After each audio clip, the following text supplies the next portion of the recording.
Chapter 37. And Jacob dwelt in the land wherein his father was a stranger, in the land of Canaan. These are the generations of Jacob. Joseph, being 17 years old, was feeding the flock with his brethren, and the lad was with the sons of Bilhah, and with the sons of Zilpah his father's wife. And Joseph brought unto his father their evil report. Now Israel loved Joseph more than all his children, because he was the son of his old age, and he made him a coat of many colors. And when his brethren saw that their father loved him more than all his brethren, they hated him, and could not speak peaceably unto him. And Joseph dreamed a dream, and he told it his brethren, and they hated him yet the more. And he said unto them, Hear, I pray you, this dream which I have dreamed, for behold, we were binding sheaves in the field. And lo, my sheaf arose, and also stood upright, and behold, your sheaves stood round about, and made obeisance to my sheaf. And his brethren said to him, Shalt thou indeed reign over us? Or shalt thou indeed have dominion over us? And they hated him yet the more for his dreams and for his words. And he dreamed yet another dream, and told it his brethren, and said, Behold, I have dreamed a dream more, and behold, the sun and moon and the 11 stars made obeisance to me.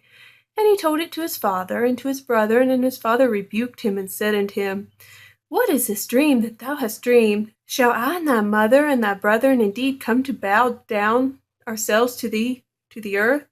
And his brethren envied him, but his father observed the saying. And his brethren went to feed their father's flock in Shechem. And Israel said to Joseph, Do not thy brethren feed the flock in Shechem? Come, and I will send thee unto them. And he said to him, Here am I.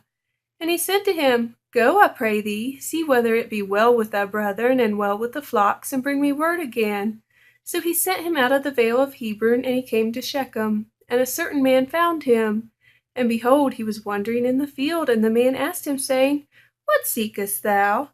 And he said, I seek my brethren. Tell me, I pray thee, where they feed their flocks. And the man said, They are departed hence, for I heard them say, Let us go to Dothan. And Joseph went after his brethren, and found them in Dothan. And when they saw him afar off, even before he came near unto them, they conspired against him to slay him. And they said to one another, Behold, this dreamer cometh. Come now therefore, and let us slay him, and cast him into some pit, and we will say, Some evil beast hath devoured him, and we shall see what will come of his dreams.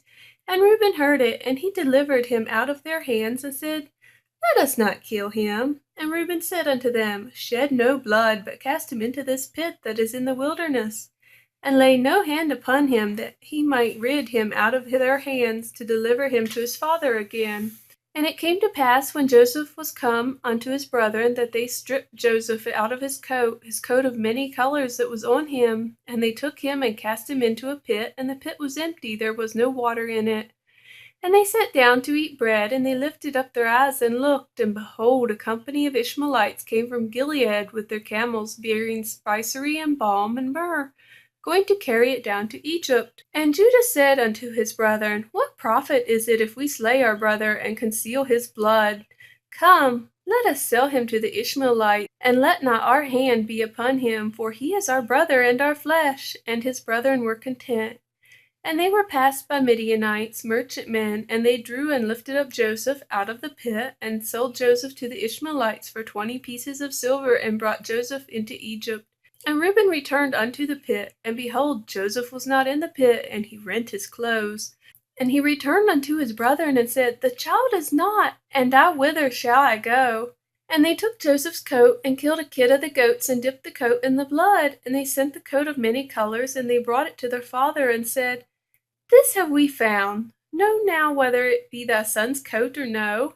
And he knew it, and said, It is my son's coat. An evil beast hath devoured him. Joseph is without doubt rent in pieces.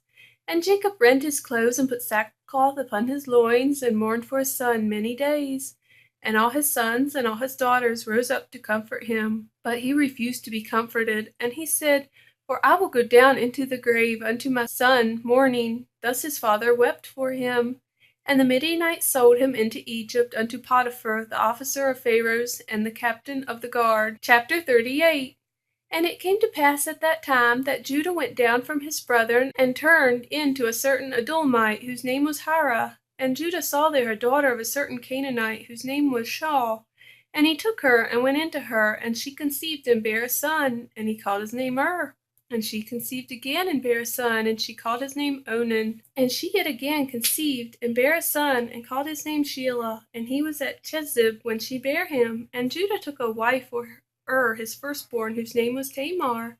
And Judah's firstborn, was wicked in the sight of the Lord, and the Lord slew him. And Judah said unto Onan, Go in unto thy brother's wife, and marry her, and raise up seed to thy brother. And Onan knew that the seed should not be his. And it came to pass, when he went in unto his brother's wife, that he spilled it on the ground, lest that he should give seed to his brother. And the thing which he did displeased the Lord, wherefore he slew him also. And Judah said to Tamar his daughter-in-law, Remain a widow at thy father's house, till Shelah my son be grown. For he said, Lest peradventure he die also, as his brethren did. And Tamar went and dwelt in her father's house. And in the process of time the daughter of Shaul, Judah's wife, died.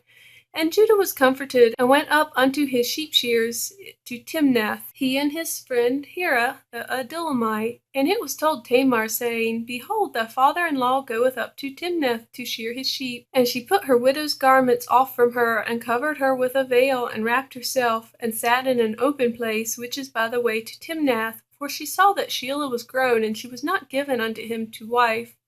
When Judah saw her, he thought her to be a harlot, because she had covered her face. And he turned unto her by the way, and said, Go to, I pray thee, let me come in unto thee. For he knew not that she was his daughter-in-law. And she said, What wilt thou give me, that thou mayest come in unto me? And he said, I will send thee a kid from the flock. And she said, Wilt thou give me a pledge till thou send it? And he said, What pledge shall I give thee? And she said, Thy signet and thy bracelets, and thy staff that is in thy hand. And he gave it to her, and came in unto her, and she conceived by him. And she arose, and went away, and laid her veil from her, and put on the garments of her widowhood. And Judah sent the kid by the hand of his friend the Adullamite, to receive his pledge from the woman's hand, but he found her not.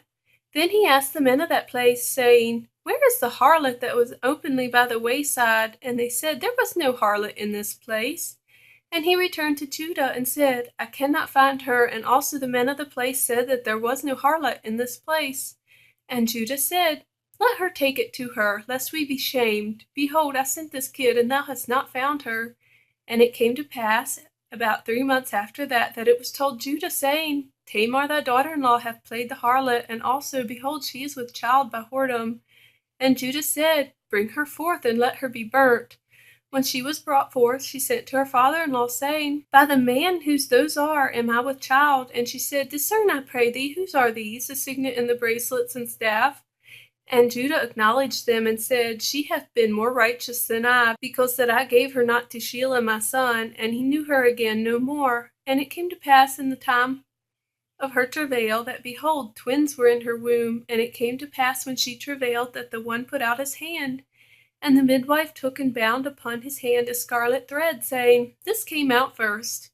And it came to pass, as he drew back his hand, that, behold, his brother came out. And she said, How hast thou broken forth? This breach be upon thee. Therefore his name was called Pharez. And afterward came out his brother, that had the scarlet thread upon his hand, and his name was called Zerah. Chapter 39. And Joseph was brought down to Egypt, and Potiphar, an officer of Pharaoh, captain of the guard, an Egyptian, bought him out of the hands of the Ishmaelites, which had brought him down thither. And the Lord was with Joseph, and he was a prosperous man, and he was in the house of his master, the Egyptian. And his master saw that the Lord was with him, and that the Lord made all that he did to prosper in his hand.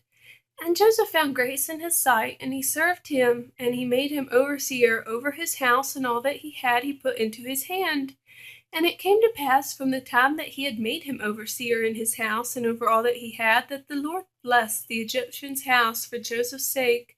And the blessing of the Lord was upon all that he had in the house and in the field. And he left all that he had in Joseph's hand, and he knew not aught he had, save the bread which he did eat. And Joseph was a goodly person, and well favored. And it came to pass after those things, that his master's wife cast her eyes upon Joseph. And she said, Lie with me. But he refused, and said unto his master's wife, Behold, my master wotteth not what is with me in the house, and he hath committed all that he hath to my hand. There is none greater in this house than I, neither hath he kept back anything from me but thee, because thou art his wife. How then can I do this great wickedness and sin against God? And it came to pass, as she spake to Joseph day by day, that he hearkened not unto her to lie by her or to be with her. And it came to pass about this time that Joseph went into the house to do his business, and there was none of the men of the house there within. And she caught him by his garment, saying, Lie with me. And he left his garment in her hand, and fled, and got him out. And it came to pass, when she saw that he had left his garment in her hand, and was fled forth, that she called unto the men of her house, and spake unto them, saying, See, he hath brought in an Hebrew unto us to mock us. He came in unto me to lie with me, and I cried with a loud voice. And it came to pass, when he heard that, I lifted up my voice, and cried, that he left his garment with me, and fled, and got him out. And she laid up his garment by her until his Lord came home. And she spake unto him according to those words, saying, The Hebrew servant which thou hast brought unto us came in unto me to mock me. And it came to pass, as I lifted up my voice and cried, that he left his garment with me, and fled out. And it came to pass, when his master heard the words of his wife, which she spake unto him, saying, After this manner did thy servant to me, that his wrath was kindled. And Joseph's master took him, and put him into the prison, a place where the king's prisoners were bound. And he was there in the prison. But the Lord was with Joseph, and shewed him mercy, and gave him favor in the sight of the keeper of the prison. And the keeper of the prison committed to Joseph's hand all of the prisoners that were in the prison, and whatsoever they did there, he was the doer of it. The keeper of the prison looked not to anything that was under his hand, because the Lord was with him, and that which he did, the Lord made it to prosper.